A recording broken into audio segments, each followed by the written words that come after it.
Shamantakas Infraswari, Shamantakas Aurum. Premium 2, 3 and 4 BHK luxurious apartments near Pragati Nagar, Kaman, Bachapalli, Hyderabad. BC commission సభ్యులుగా బాలలక్ష్మికి అవకాశం దక్కింది. ఈరోజు ప్రమాణ స్వీకారం అయిపోయింది. కాకపోతే తెలంగాణ ఉద్యమ నేపథ్యం ఉంది. ఓయి స్టూడెంట్గా పరిచయం అక్కర్లేదు. బాలలక్ష్మికి అవకాశం దక్కింది. ఎమ్మెల్యే టికెట్ ఆశించినప్పటికీ దక్కలేదు. సో ఈ సిచ్యువేషన్ని ఎట్లా సెలబ్రేట్ చేసుకుంటారు? తర్వాత అసలు బీసీ కమిషన్ సభ్యురాలుగా ఏం చేయబోతా ఉన్నారు? తెలంగాణలో అనేక అంశాలు ప్రభుత్వం ఇచ్చినటువంటి 6 గ్యారంటీలు ఒకవైపు ఉంటే బీసీల కులగణన జరగాలి, దాని ప్రకారమే రిజర్వేషన్ అంశాల వారీగానే పంచాయతీరాజ్ ఎన్నికల్లో పోటీ చేయాలి అనేటువంటి ఒక డిమాండ్ క్షేత్రస్థాయి నుంచి వ్యక్తం అవుతుంది. అడుగుదాం. మొదలుగా Balalakshmi, congratulations. Thank you sir. అసలు చాలా రోజుల తర్వాత, చాలా వెయిట్ చేసిన తర్వాత, ఎందుకంటే తెలంగాణ ఉద్యమ నేపథ్యం మేము కూడా చూసాం, అప్పటి నుంచి చూస్తూ ఉన్నాం. ఓయి స్టూడెంట్గా పనిచేసినప్పటికీ దక్కలేదు అవకాశం పొలిటికల్గా ఎక్కడ. సో బీసీ కమిషన్ సభ్యురాలుగా అవకాశం దక్కింది. బీసీ కమిషన్ పైన ఇది చాలా పెద్ద బాధ్యత ఉంది. ఈరోజు చైర్మన్గా నిరంజన్ గారు, సభ్యులుగా మీరు, కులగణన, రిజర్వేషన్ ఈ అంశాలపైన క్షేత్రస్థాయిలో పోరాటం చేయడానికి మీ సొంత పార్టీ నాయకులే డిమాండ్ చేస్తారు, సిద్ధమవుతారు. హనుమంతరావు గారు మాట్లాడారు, ఒకవైపు తిన్మార్ మల్లన్న మాట్లాడుతూ ఉన్నాడు బీసీల అంశం. హనుమంతరావు కూడా కులగణన చేసి రిజర్వేషన్ అంశం తేల్చిన తర్వాతనే పంచాయతీరాజ్ ఎన్నికకోవాలండి. ఎట్లా ఏం చేయబోతా ఉంది కమిషన్? ఖచ్చితంగా, ముఖ్యంగా ఇప్పుడు తెలంగాణ రాష్ట్ర ప్రభుత్వం, గౌరవ ముఖ్యమంత్రి గారు రేవంత్ రెడ్డి గారు మమ్మల్ని, మా త్యాగాన్ని, మా పోరాటాన్ని గుర్తించి ఒక గొప్ప అవకాశాన్ని ఇవ్వడం ఇది ఒక గురుతర బాధ్యత నాకు. ఈ బాధ్యతలో మా చైర్మన్ గారు, ఇతర సభ్యులు, అలాగే ఇక్కడ ఉన్నటువంటి పరిస్థితులన్నింటినీ కూడా అంచనా వేసి రేపు రాబోయే రోజుల్లో బీసీల కులగణన కావచ్చు, వాస్తవానికి కేంద్ర ప్రభుత్వం చేయవలసి ఉంటుంది సెన్సెస్. ఇవాళ బీసీలకు సంబంధించిన అభ్యున్నతి విషయంలో కావచ్చు, ఇవాళ రాష్ట్ర ప్రభుత్వం ఒక బృహత్తరంగా తీసుకోబోతా ఉన్నటువంటి చర్య ఏది, బీసీల అభివృద్ధి కోసం తెలంగాణ రాష్ట్ర ప్రభుత్వం తీసుకునే కార్యక్రమాలలో భాగంగా రేపు సర్వే కావచ్చు, ఇలా రిజర్వేషన్స్ కావచ్చు, రేపు రాబోయే లోకల్ బాడీ ఎలక్షన్స్ కావచ్చు, వాటన్నింటి విషయంలో కూడా ఒక కమిషన్ సభ్యులుగా మా చైర్మన్ గారు ఇతర సభ్యులతో కలిసి ముందుకు వెళ్తాం. మా చైర్మన్ గారు ఎలాంటి నిర్ణయాలు అయితే తీసుకుంటారంటే గ్రౌండ్ లెవెల్లో ఏం రియాలిటీ ఉంది. ఎందుకంటే ముఖ్యంగా ఇక్కడ చెప్పదలుచుకుంది ఏంటంటే, నేను ఒక రీసెర్చ్ స్కాలర్గా, తెలంగాణ ఉద్యమ బిడ్డగా, బీసీలు, బీసీ కులాలు ఇవాళ వేళ్ల మీద లెక్కబెట్టే కులాలు మాత్రమే ఇవాళ ఒక ఆర్థికంగా, రాజకీయంగా కొంచెం ముందంజలో ఉన్నాయి, సామాజికంగా కూడా.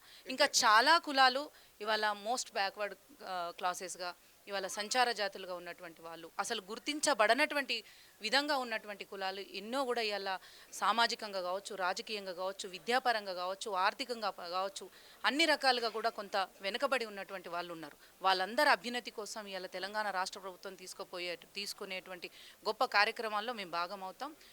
అవన్నింటి విషయాలను కూడా చర్చ చేస్తాము. ఖచ్చితంగా గ్రౌండ్ లెవెల్ నుంచి రిపోర్ట్ తీసుకుంటాము.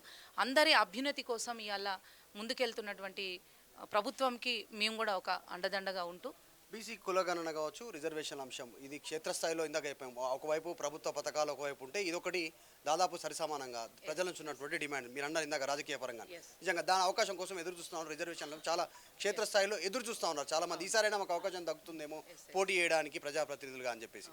సో ఆ అంశంతో ముడిపడి ఉన్నటువంటిది. నిజంగా కులగణన జరిగి రిజర్వేషన్ అంశం ఫైనల్ అయితేనే ప్రభుత్వానికి కానీ బీసీ కమిషన్ కానీ మంచి పేరు వచ్చే అవకాశం ఉంది. సో ప్రభుత్వాన్ని పక్కన పెడితే ప్రభుత్వాలకు మంచి చెడు వస్తూ ఉంటాయి, పోతూ ఉంటాయి. మంచి వస్తేనేమో బీసీ కమిషన్కి మంచి పేరే వస్తుంది. లేకపోతే స్టార్టింగ్లో మీరు ఇప్పుడు తీసుకుని కొన్ని రోజులు అవుతుంది నిరంజన్ అండ్ మీరు, అదే ఆ భారం కూడా, ఆ పేరును కూడా మోయాల్సి వస్తుంది, చెడు పేరుని. తప్పకుండా. అంటే ఒక సమాజంలో మంచి చెడులు అనేటివి నడుస్తూనే ఉంటాయి. ఇప్పుడు నేను ఇందాక చెప్పినట్టుగా క్షేత్రస్థాయి నుంచి ఉన్నటువంటి డిమాండ్ ఏంటి అంటే అదే చెప్తున్నాను కదా, విద్యాపరంగా, రాజకీయ పరంగా, సాంస్కృతికంగా, ఆర్థికంగా వెనుకబడినటువంటి వాళ్ళు ఒక్క రాజకీయంగా మీరు ప్రశ్నిస్తున్నారు. మేము ఒక్క రాజకీయంగానే కాదు, అన్ని రంగాలలో కూడా మోస్ట్ బ్యాక్వర్డ్ అని కూడా నేను ఇందాక మెన్షన్ చేసిన బీసీ కులాలు అంటే అత్యంత ఎక్కువ జనాభా ఉంది సమాజంలో. ఇప్పుడు ఫార్వర్డ్ క్యాస్ట్గా ఉన్నటువంటి వాళ్ళు కావచ్చు, ఎస్సీ ఎస్టీలు కావచ్చు, వాళ్ళందరితో పాటు కూడా కావాల్సిందే, అందరికీ న్యాయం జరగాల్సిందే. ఈ క్రమంలో ఎక్కువ పార్టీ తోడ్పాటు కూడా ఉంటుందా? కాంగ్రెస్ 100% ఎందుకుండదు? ఎందుకుండదు అంటే రాహుల్ గాంధీ చెప్పినటువంటి వ్యాఖ్యలనే మీ పార్టీలో ఉన్నటువంటి సీనియర్ నాయకుడు జానారెడ్డి ముఖ్యమంత్రి రేవంత్ రెడ్డి పక్కన కూర్చొని చైర్లో బీసీల అంశాన్ని పక్కన పెట్టేసి దాని గురించి చర్చ వద్దు, ఇప్పుడు లైట్ పక్కన పెట్టేసేయండి అనేటువంటి మాటను బాలలక్ష్మి బీసీ కమిషన్ సభ్యురాలుగా ఎట్లా వస్తారు? పార్టీ కాదు, సభ్యురాలుగా. నేను ఇప్పుడు పార్టీకి సంబంధించి నేను ఒకటే చెప్తున్నాను, పార్టీ మీకు సంబంధం లేదు. పార్టీ సంబంధంగా పెద్ద మనుషులు ఏం మాట్లాడింది దాని మీద నేను కామెంట్ చేయను.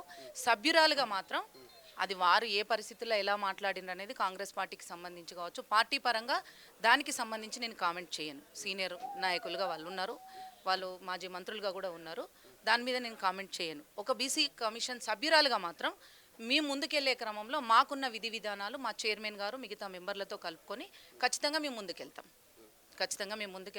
ఇక్కడ మేము బిలీవ్ చేస్తుంది ఏంటంటే సెంట్రల్లో మాకు అంటే మేము కాంగ్రెస్ పార్టీ కార్యకర్తలుగా మేము నాయకులుగా పనిచేస్తున్న క్రమంలో కావచ్చు, గౌరవ రాహుల్ గాంధీ గారు కూడా ఒక బీసీ వాయిస్తో ముందుకెళ్లేటువంటి పరిస్థితి ఉంది.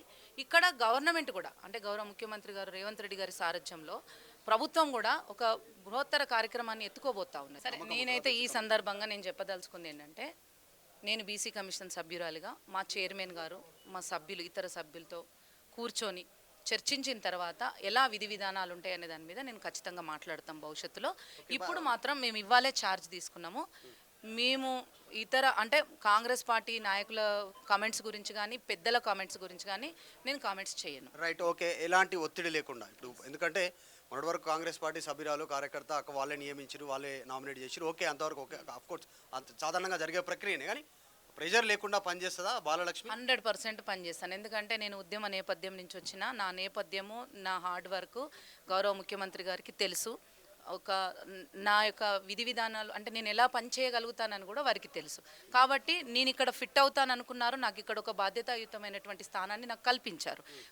తప్పకుండా నాకు ఒక స్థానం కల్పించినప్పుడు పార్టీలో అయినా కానీ ఇంతకు ముందు కానీ ఎక్కడైనా కూడా ఎటువంటి ప్రెషర్ లేకుండా నేను పనిచేయగలిగిన ఏది పిసిసి అధ్యక్షులుగా రేవంత్ రెడ్డి గారు ఉన్నప్పుడు, ఇప్పుడు వారు ముఖ్యమంత్రిగా ఉన్నప్పుడు మేము కమిషన్ సభ్యులుగా కావచ్చు ఎక్కడైనా కూడా ఎట్లాంటి ప్రలోభాలకు కానీ ఒత్తిళ్ళకు కానీ తలొగ్గకుండా ఇవాళ ఇటు ప్రభుత్వమైనా, ఎందుకంటే ఇది సంక్షేమ ప్రభుత్వం, ప్రజాప్రభుత్వం, అలాగే రేపు రాబోయే రోజుల్లో మన తెలంగాణ అభ్యున్నతి కోసం, బీసీ కులాల అభ్యున్నతి కోసం, ఇతర కులాల అభ్యున్నతి కోసం చేసే దాంట్లో ఒక బీసీలకనే కాదు ఇతర కులాలకు కూడా న్యాయం జరిగే దాంట్లో కూడా మేము గురుతర బాధ్యతను తీసుకొని ముందుకెళ్తాం.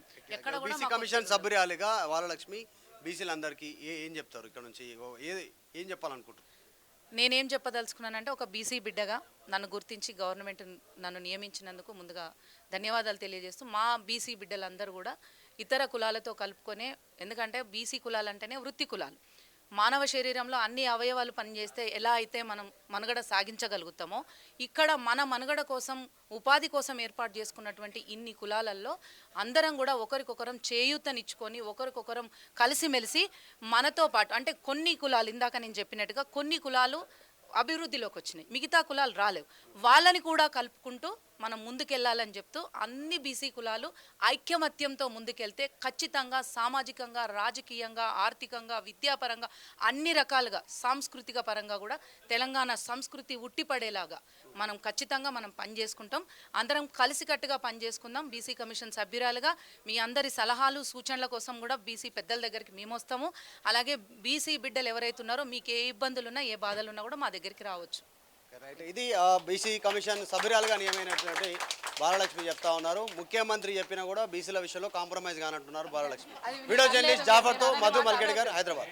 మరిన్ని వీడియోస్ కోసం ఛానల్ ని సబ్స్క్రైబ్ చేయండి, లేటెస్ట్ అప్డేట్స్ కోసం వాట్సాప్ ఛానల్ ని ఫాలో చేయండి అండ్ లింక్ డిస్క్రిప్షన్ లో ఉంది.